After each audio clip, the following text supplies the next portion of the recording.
여러분들 반갑습니다. 하나님께 예배 시작합니다.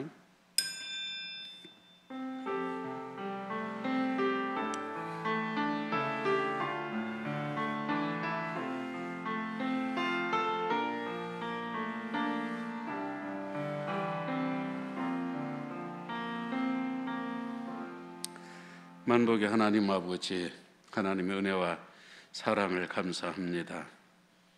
오늘 코로나로 인하여 우리 예배가 참 자유롭지 못합니다. 그럼에도 불구하고 우리 가운데 계시는 성령님, 우리를 자유케 하시는 성령님이 오셔서 마스크 밖으로 우리 믿음들이 표현되게 하시고 코로나 밖으로 하나님을 향한 찬양들이 더 크게 울리기를 원합니다. 한국교회가 이대로 주저앉을 수는 없습니다. 우리가 새롭게 힘을 얻어 코로나 이후를 대비하는 먼 곳까지 바라보게 하시고 이후에 더 큰 믿음의 역사가 한국교회, 늘비교회 가운데 일어나게 하옵소서. 주 예수님 이름으로 기도합나이다. 아멘. 찬송가 208장입니다.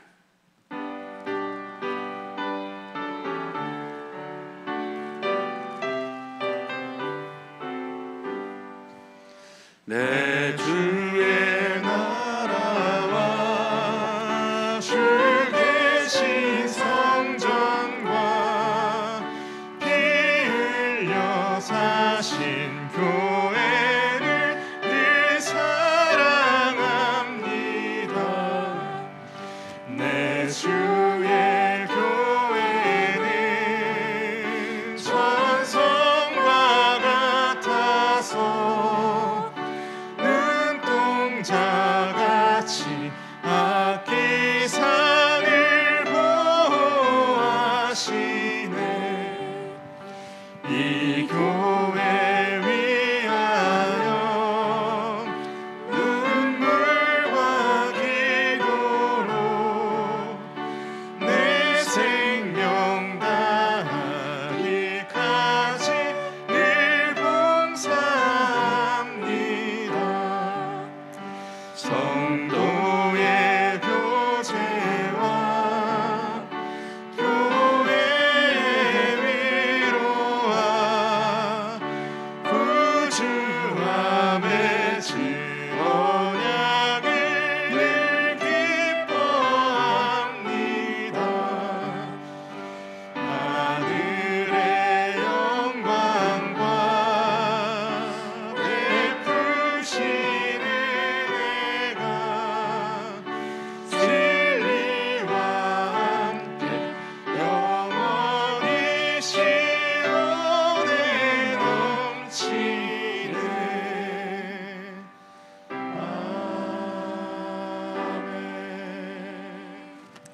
우리 대한민국 조국을 위해서 잠시 기도하는 시간을 갖겠습니다.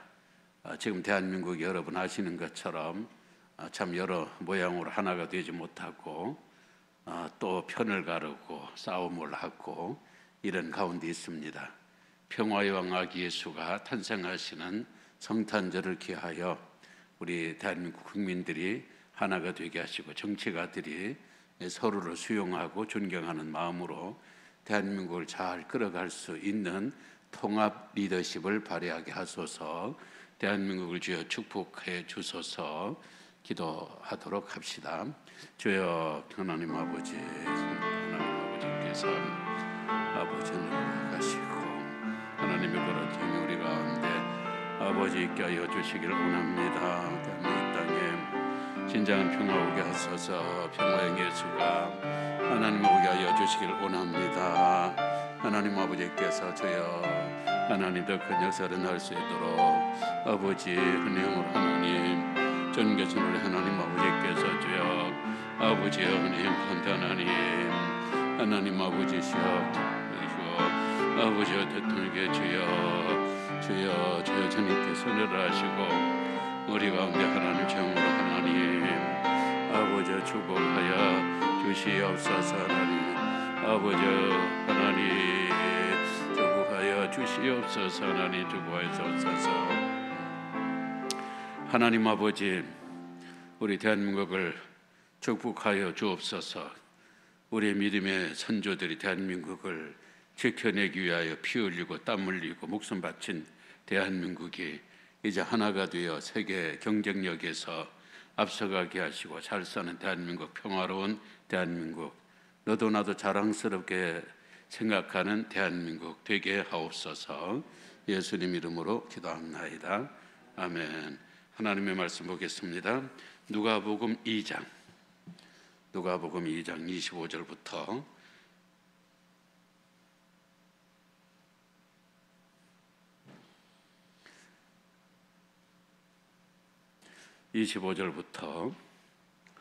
33절까지 읽겠습니다. 25절부터 34절 같이 읽겠습니다. 예루살렘에 시몬이라 하는 사람이 있으니 이 사람은 의로운 경건한 이스라엘 위로를 기다리는 자라. 성령이 그 위에 계시더라. 그가 주의 그리스도를 보기 전에는 죽지 아니하리라 하는 성령의 지시를 받았더니 성령의 감동으로 성전에 들어가며 마침 부모가 율법의 관례대로 행하고자 하여 그 아기 예수를 데리고 오는지라. 시몬이 아기를 안고 하나님을 찬송하여 이르되 주제여 이제는 말씀하신 대로 종을 평안히 놓아주시는도다. 내 눈이 주의 구원을 보았사오니 이는 만민 앞에 예비하신 것이요 이방을 비추는 빛이요 주의 백성 이스라엘의 영광이니이다 하니 그의 부모가 그에 대한 말들을 놀랍게 여기더라. 아멘. 찬양합니다. 109장입니다.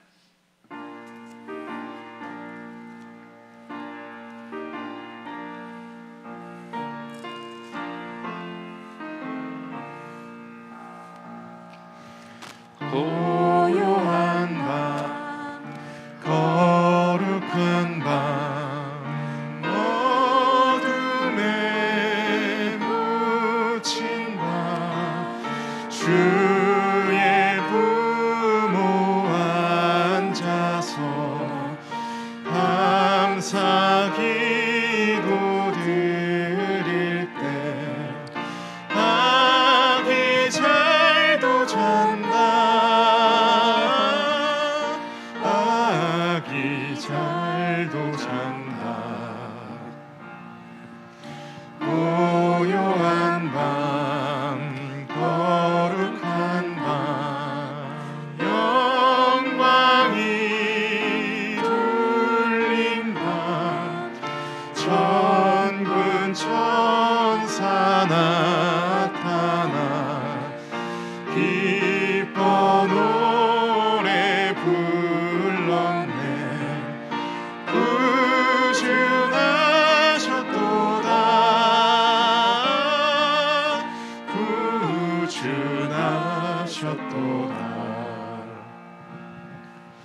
고요한 밤 거룩한 밤 동방의 박사들 별을 보고 찾아와 불어 경배 드렸네.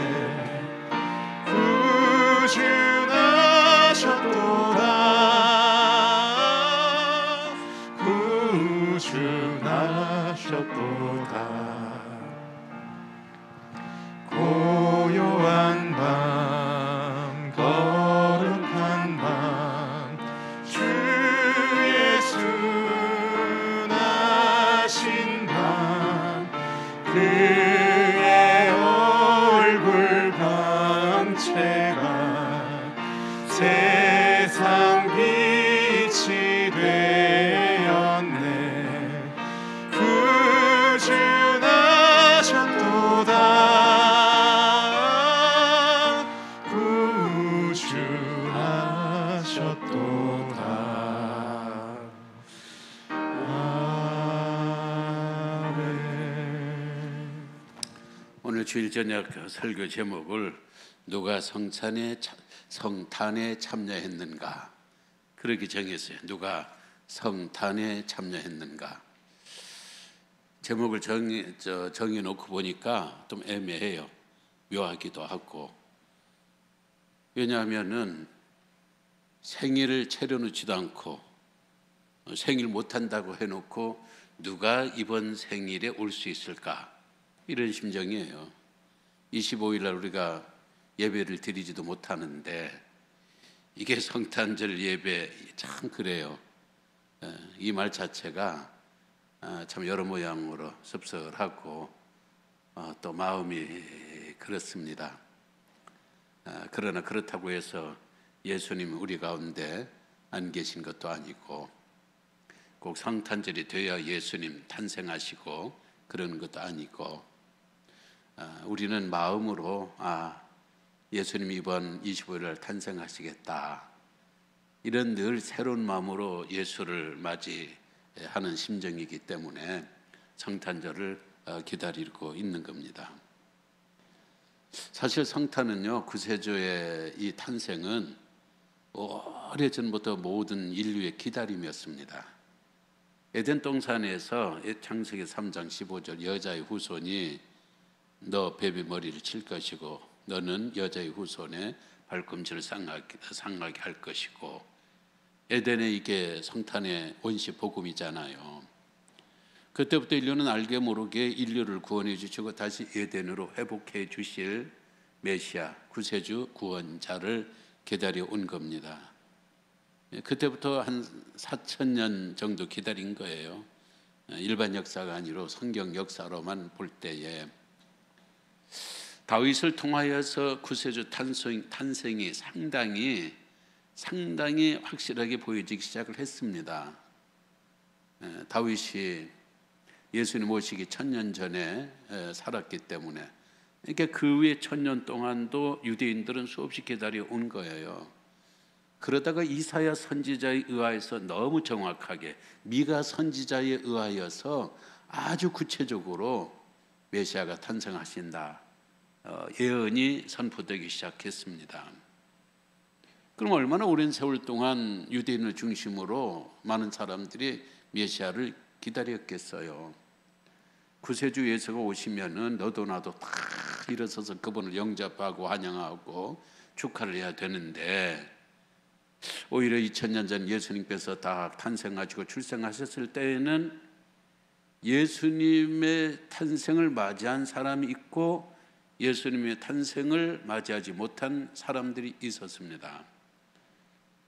완전히 반대예요. 완전히 우리가 볼 적에는 이 사람들은 먹고 사는 일에 생업에 바쁘니까 예수님 오실 적에 타이밍을 놓쳤을 것이다.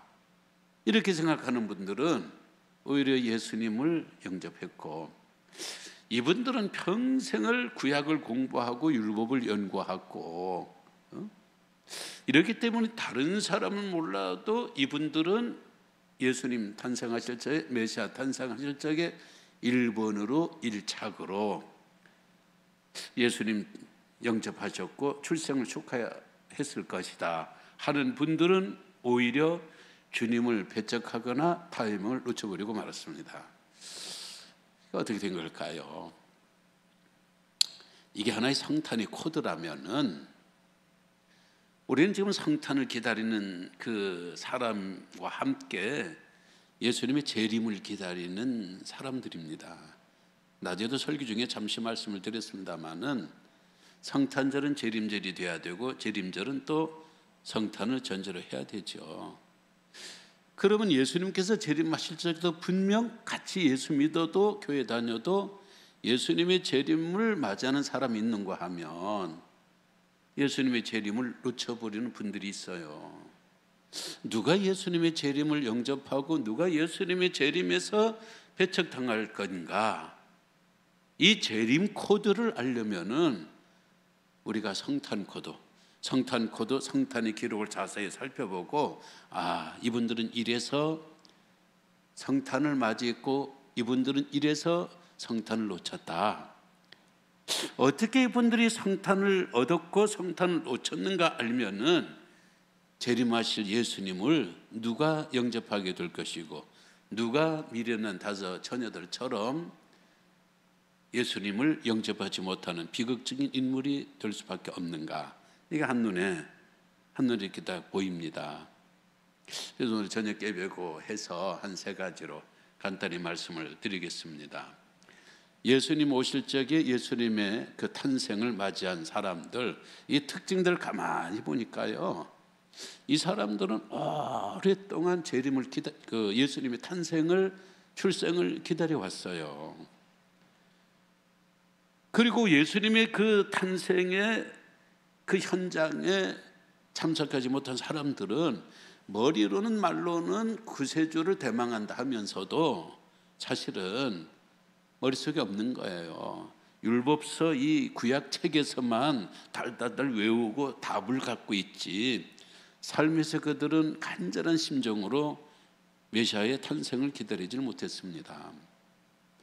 간절한 마음으로 예수님의 탄생을 기다리는 분들이 오늘 여기에 시므온 노인과 그리고 여선지자 한나, 이런 사람들이죠. 특히 시므온 보세요. 25절 읽을까요? 시작. 예루살렘에 시므온이라 하는 사람이 있으니 이 사람은 의롭고 경건하여 이스라엘의 위로를 기다리는 자다. 이스라엘의 위로를 기다리는 자다. 30절의 말씀 보니까 시작.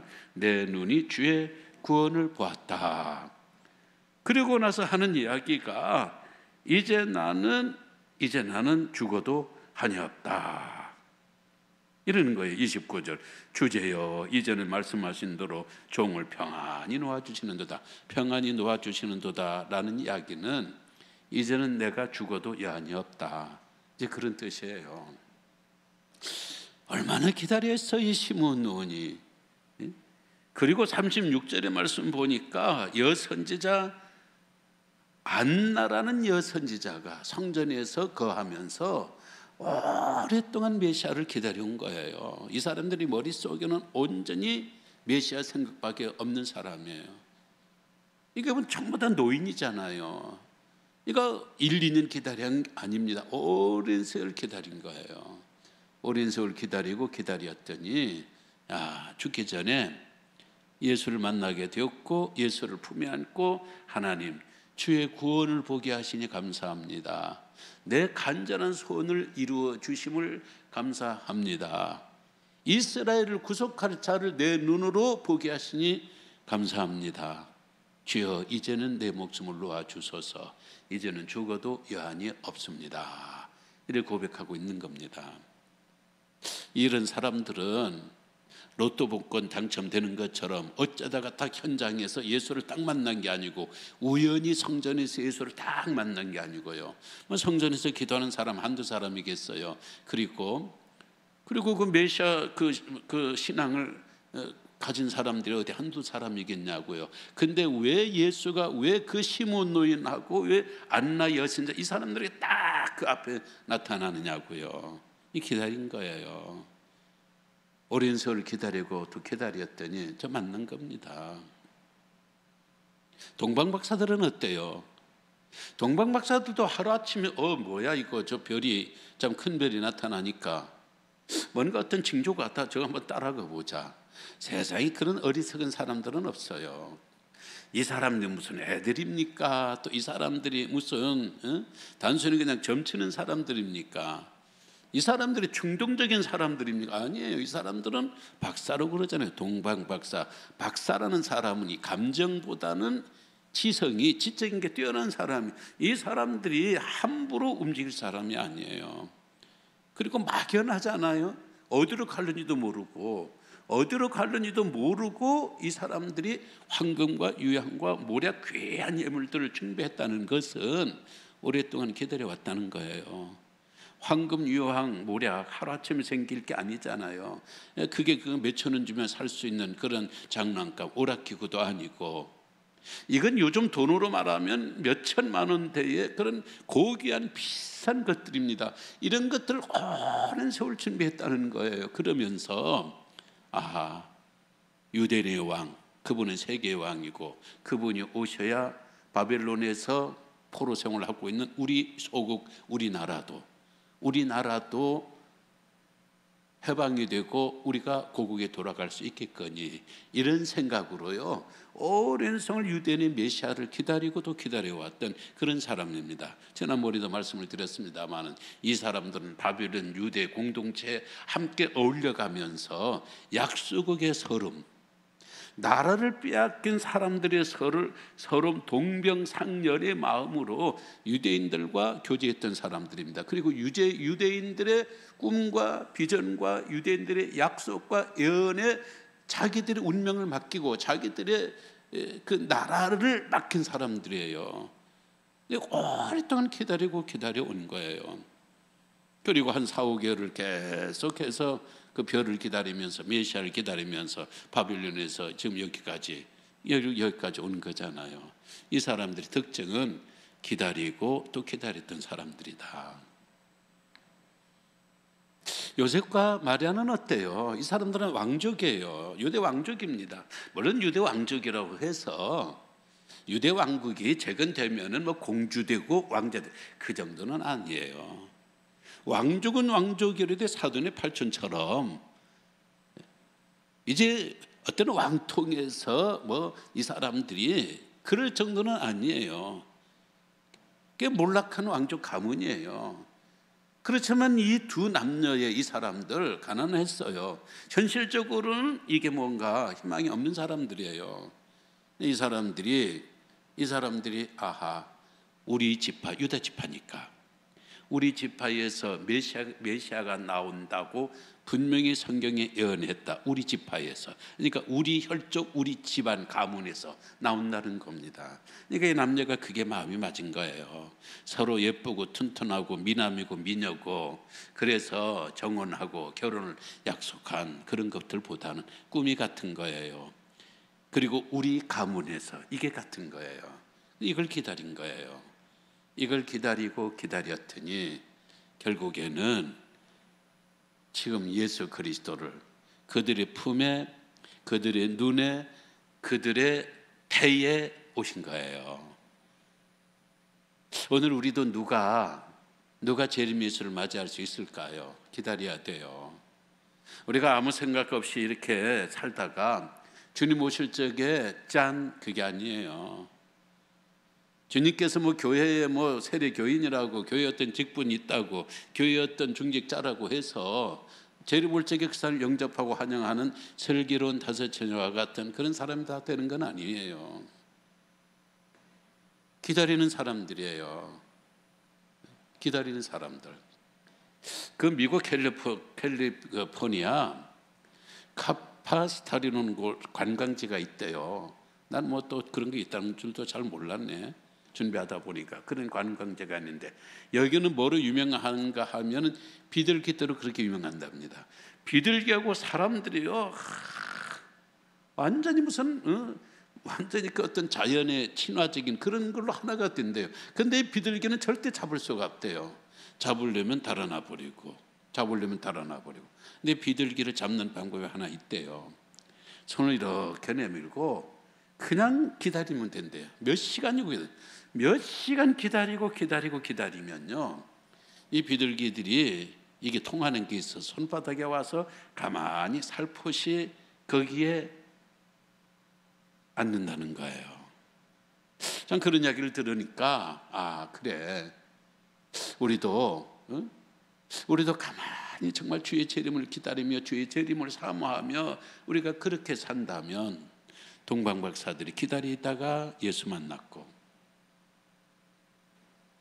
시므온 노인 안나 여신자가 오랜 기다림 속에 예수 만났고 요셉과 마리아가 오랜 기다림 속에 태 속에서 예수 만났고 그런 것처럼 우리도 재림하는 예수 그리스도 오랜 기다림 속에 그분을 맞이할 수 있는 재림의 현장에 주 예수여 어서 오시옵소서 그렇게 할렐루야로 그분의 재림을 환영하며 영접하며 찬양할 수 있는 그런 사람이 되어야지. 아이고 주님 이렇게 오셨어요. 이렇게 빨리 오셨어요. 아직 나 준비도 안 됐는데 참 그런 사람이 된다면 이게 참 오랫동안 예수 믿는다고 하면서도 주의 재림에 기쁘게 참여하지 못한다면 참 해석한 일이 아니겠는가 그런 생각을 해요. 오늘 여기에 계신 우리 예배하시는 분들 장로님들 그리고 가정에서 예배하는 분들이 지금 이런 열심으로 우리가 어린 시절에 성탄을 기다리고 산타클로스를 기다리고 성탄의 선물을 기다리고 성탄절을 기다리는 것처럼 이제는 우리가 성장하고 성숙했으니까 성탄절을 넘어서 예수 재림하시는 예수 그리스도를 오늘도 바라보고 내일도 바라보고 계속 바라보고 또 바라보면서 재림 예수를 영접하고 맞이할 수 있는 우리들이 돼야 되겠다, 그런 생각을 해요. 두 번째, 어떤 사람들이 성탄을 맞이했는가? 이 사람들 보면요, 이 계산이 없더라고요. 계산. 이 사람들이 이렇게 오랜 세월 교제하고 이 교회에서 이렇게 함께 마음을 나누고 살려면요, 복선을 갖고 있는 사람들, 늘 계산적인 사람들, 그게 복잡해요. 인간관계를 계산하는 거예요. 저 사람하고 나하고 내가 어떤 이득을 얻을 수 있을까? 이거하고 저거에서 나에게 어떤 유익이 있을까?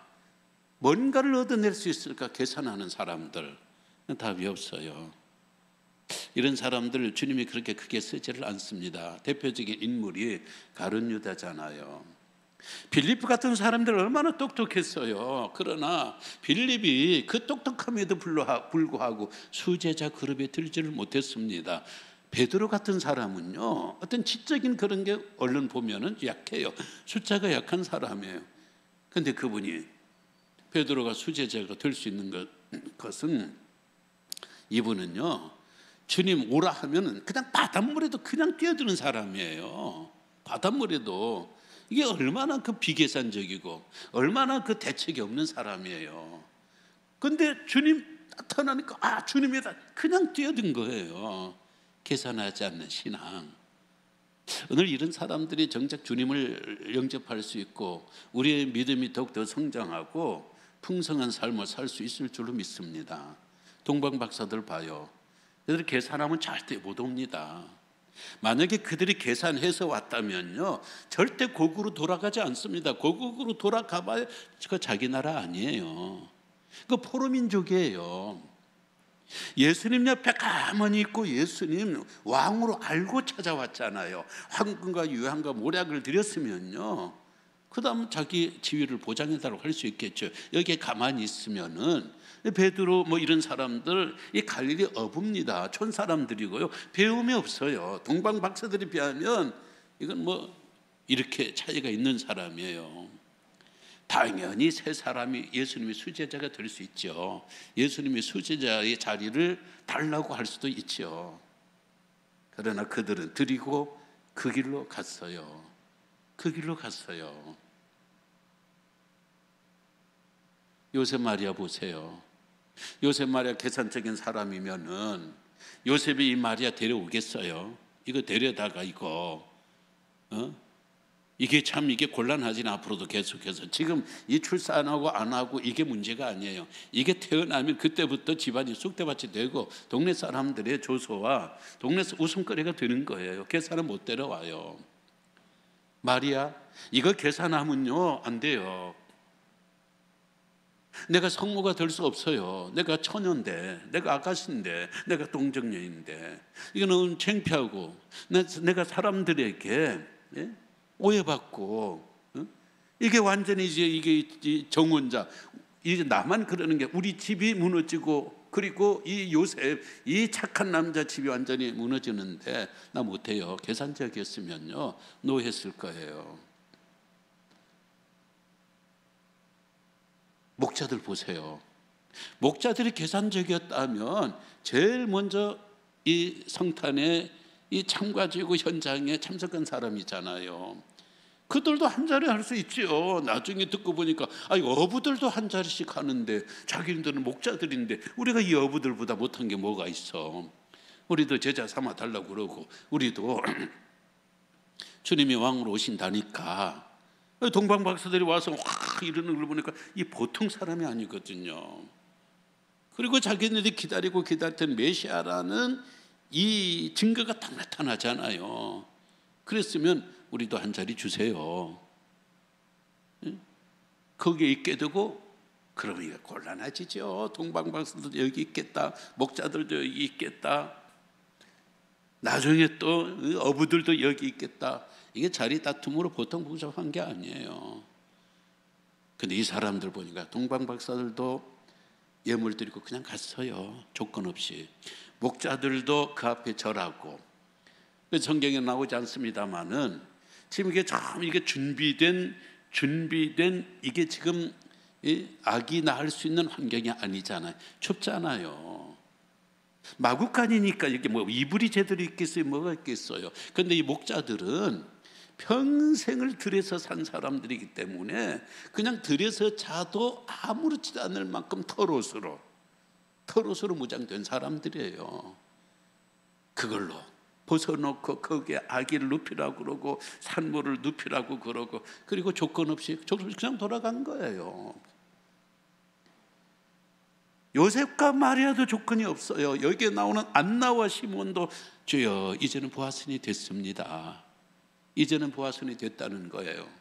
여기서 예수가 자라고 예수가 왕이 되고 그러면 본인들이 예수의 스승이 될 수도 있겠고 그리고 그 나라에서 아주 높은 이런 자리를 요구할 수도 있겠지요. 그러나 아무도 계산하지 않았어요. 아무도 뭔가 요구하거나 보장하지를 않았어요. 이런 정신이 한국교회에 있었다면요, 오늘 한국교회가 이렇게 자리 다툼으로 교단이건 총회건 교회건 어느 곳인지 간 누가 높으냐, 내가 이렇게 주님을 위해서 일을 했는데 왜 나를 알아주지 못하냐, 내가 하나님 앞에 이렇게 헌금했는데 왜 나를 이렇게 알아주지 못하냐, 내가 우리 교회를 위해서 얼마나 애를 썼는데 왜 나를 알아주지 못하냐, 이런 섭섭한 마음, 이런 게 없을 거예요.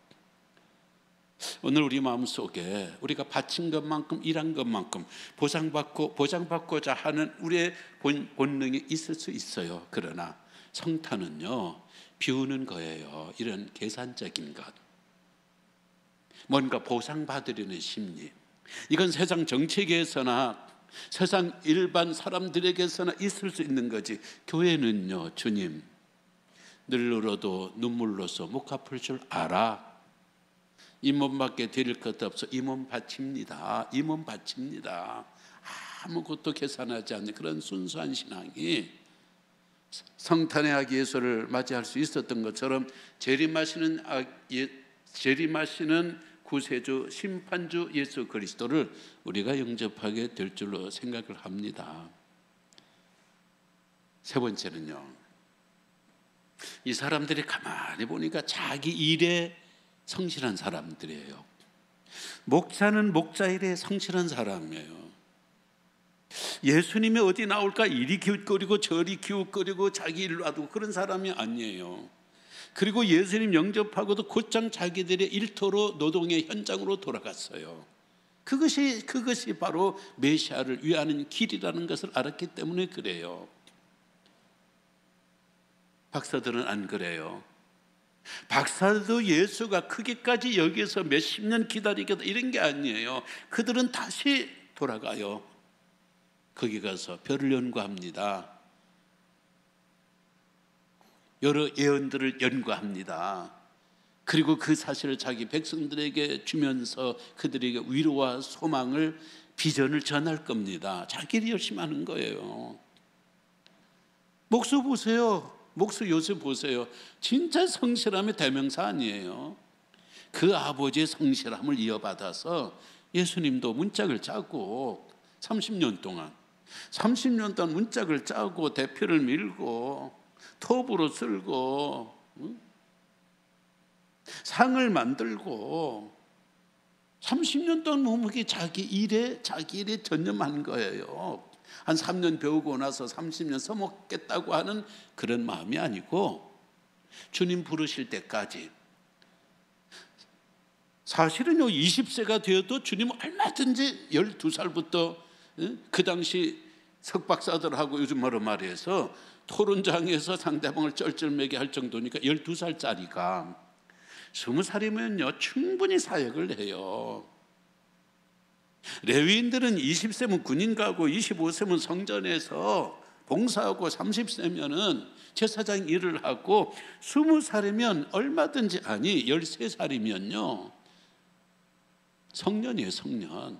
13살이면은 우리 지금 충분히 일하고, 일하겠다고 집을 뛰쳐나가고 제자들을 모으고, 오히려 더 이게 종교 신동이 나타났다고 더 많은 사람들이 참 신기하다고 하면서 쫓아올 수도 있었을 겁니다. 그러나 우리 주님은요, 30년 동안 30년 자기 일에 목수 아버지, 양부 아버지를 이어서 목수 문짝을 만들고 밥상을 만들고 어머니를 위해서 또 앉은 의자를 만들고, 너무 평범해요. 너무 시시해요.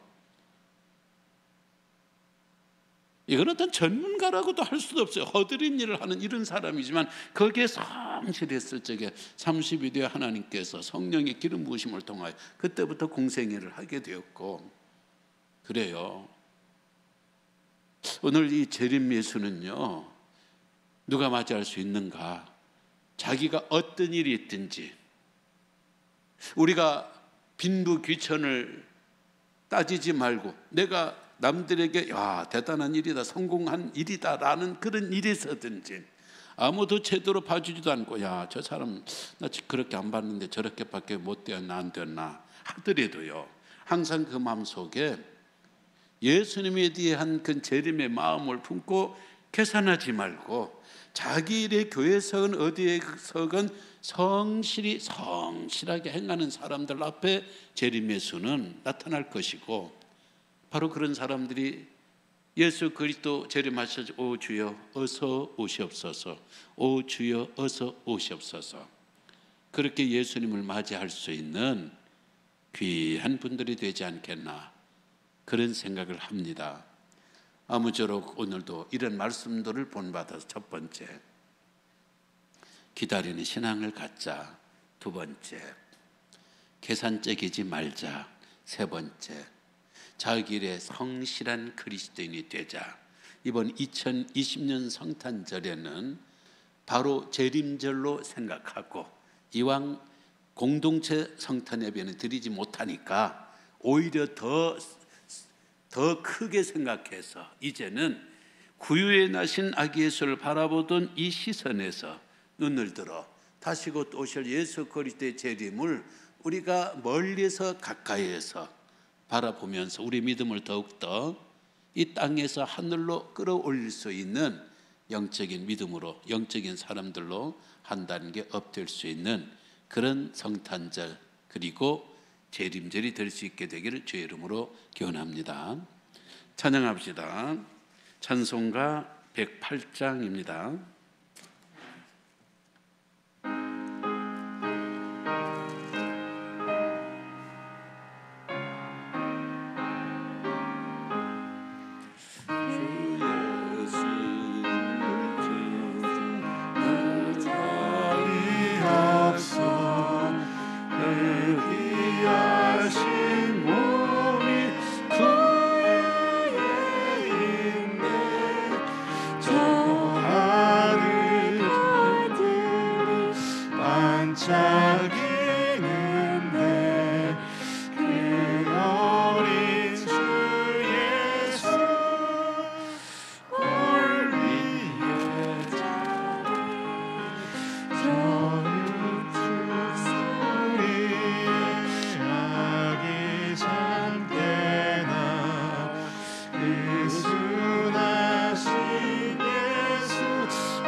가정에서 함께 예배하시는 성도님들 한 주 동안도 잘 지내시고 잘 보내시고요. 25일 날 성탄절도 이런 형식으로 금년에는 예배하게 되었습니다. 25일 날 11시에 영상으로 함께 예배하고요. 그래도 성탄절에는 그래도 교회에서 봐야 되는 거 아닌가 하신 분들은 새벽 기도에 오셔서 예배하시고, 또 성탄절 날 몇 분 정도는 장로님들이 아니더라도 저 2층이든지 아니면 우리 청소년교회 예배실에서 예배할 수 있으니까, 또 어떻든 여러분들의 상황에 맞게 그렇게 우리가 성탄절을 맞이하도록 하십시다. 오늘 장로님들도 모두 고맙고 감사합니다. 기도합니다. 구주 예수 그리스도의 은혜와 하나님 아버지의 크신 사랑과 성령이 함께 하심 역사가 성탄절을 넘어 예수님 재림절을 기다리며 사모하는 사랑하는 우리 장로님들과 교역자님들, 그리고 모든 성도님들 가운데, 가정 가운데, 아픔 중에 있는 우리 환자 성도님들 가운데, 대학 입시를 놓고 기도하고 있는 분들 가운데, 군대에 있는 젊은이들 가운데, 외국에 있는 우리 믿음의 형제 자매들 가운데 함께 계실지어다. 아멘.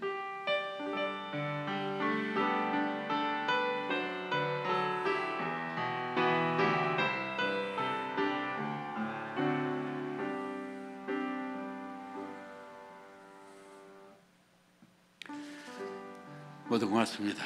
감사합니다.